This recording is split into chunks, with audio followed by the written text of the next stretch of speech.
O'zbekistonda soat 16.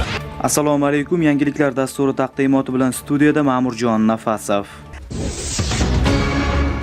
Chirchiq davlat pedagogika universitetida genetika va evolyutsion biologiya kafedrasi tomonidan zamonaviy biologik ta'limda eshitdim, ko'rdim, bajardim tamoyili asosida individual yondashuv nomli amaliy metodik tadbir bo'lib o'tdi. Tadbir tafsilotlari universitetning genetika va evolyutsion biologiya kafedrasi o'qituvchisi Hurriyat Bektoyeva intervyusi.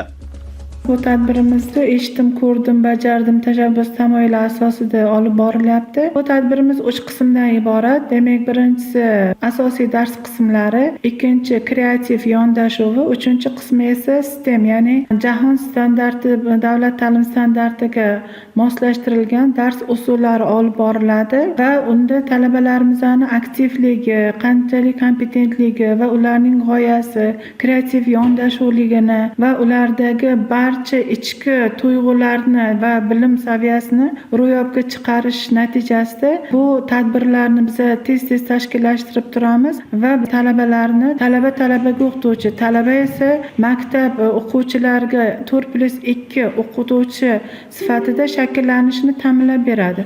Bunda esa biz o'sha talabamizni eng yutuq o'qituvchi va eng yutuq kompetent soha bo'yicha tayyorlab boramiz. Bundan tashqari bizda 4+2 tamoyil asosida talabalarning amaliy mashg'uloti bor va undan tashqari qo'shimcha kurslar va to'garaklar bor. Bularning hammasini biz qanchalik ish olib borilayotganimizni qolgan talabalar bilan hamjihatda ko'rib, ko'rsatib, o'zimizni demak qilinayotgan yoki olib borilayotgan mahorat darslarimizni ommalashtirib, universitet miqyosida ko'rsatib beramiz va boshqa talabalarni ham shunaqa tashabbuskorlikka chorlaymiz. Tadbir davomida talabalar o'z olgan bilimlarini amaliyotga qo'llash jarayonlarini ko'rsatib berishdi. Albatta, bunda ularning bilim darajasi va kasbiy mahoratlari namoyish etildi. Shu o'rinda tadbirda ishtirok etgan talabalar fikrlari bilan o'rtoqlashdik.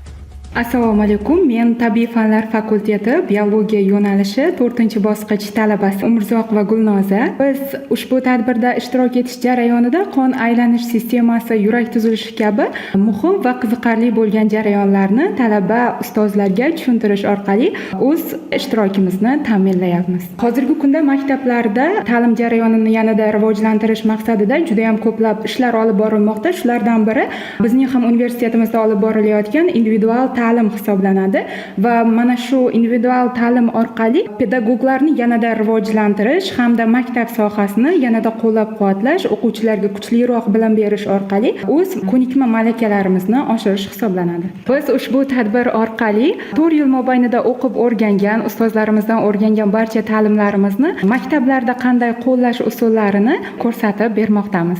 Albatta, bunday tadbirlar juda ham foydali, ayniqsa bo'lajak pedagoglar kelajakda maktab ta'lim sohasida o'quvchilar bilan yuzma-yuz muloqot jarayonlarida va turli xil masalalarni hal qilishda pedagogik mahoratini oshirib borishmoqda.